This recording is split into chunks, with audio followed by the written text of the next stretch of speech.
தெரியாத பகலுக்கு புரியாத பொழுதொன்று நீ காட்டினாய்.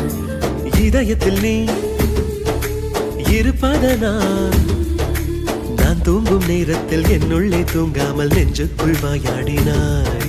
கண்ணாடி நீ கடிகாரம் நான் உன்னுள்ளே ஓடோடி வாழ்வே. காதல் எனும் கடுதாசினி